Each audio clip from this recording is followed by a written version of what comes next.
And the quadratic part is basically these three terms.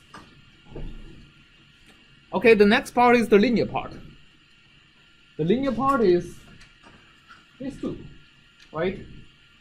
Okay, so it depends both on the basis function and the given function u0.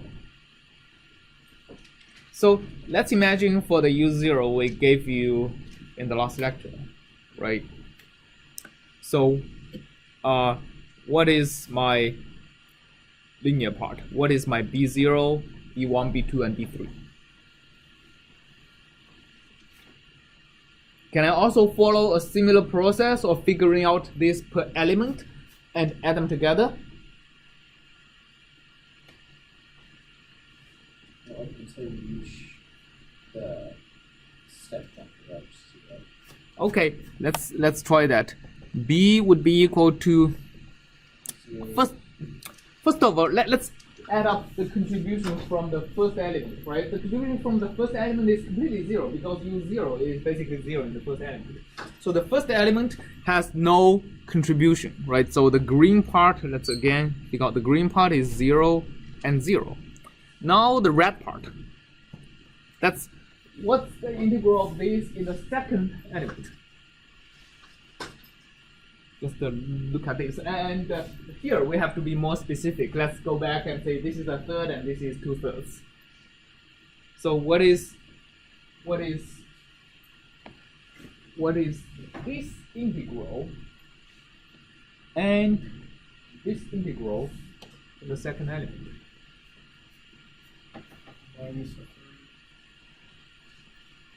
Right, so we'll see.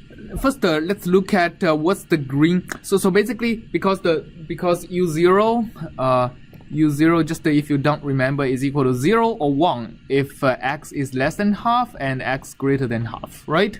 So basically, we are looking at the integral of the two basis functions from half to 2/3, right? So over this interval. For the basis function b1, the integral is just this small triangle, right? Which is what?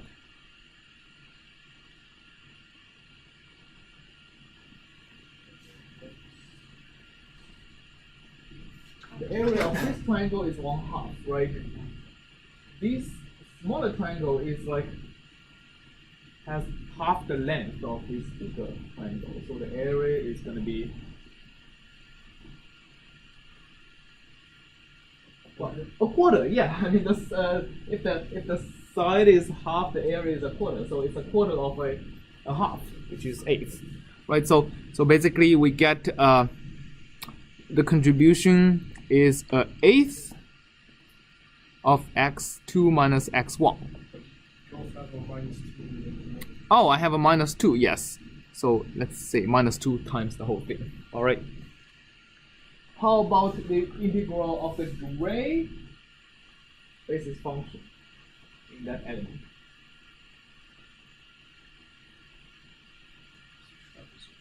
It's just a half minus this 1/8, right? So it's a 3/8. So 3/8 x2 minus x1. Now we also have the blue part. The blue part, first of all, we have to add onto this one. Now what is the integral of b2 times the u0 in the third element? Now we are looking at the third element, right? It's x3 minus x2 area of the triangle divided by 2, right? So we have half of x3 minus x2, we have x3 minus x2 divided by 2, right? So that's what we have.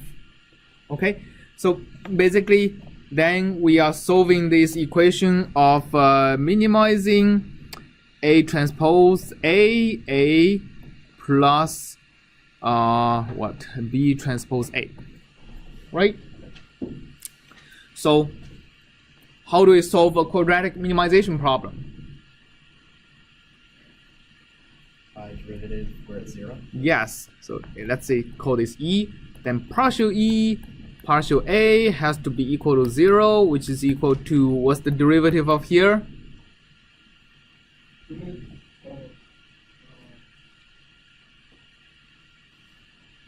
What's a 2A times A, right? Or I mean, if you write it the other way, it's 2 small a transpose times big A. It's the same. And how about the second part? Just the B, right?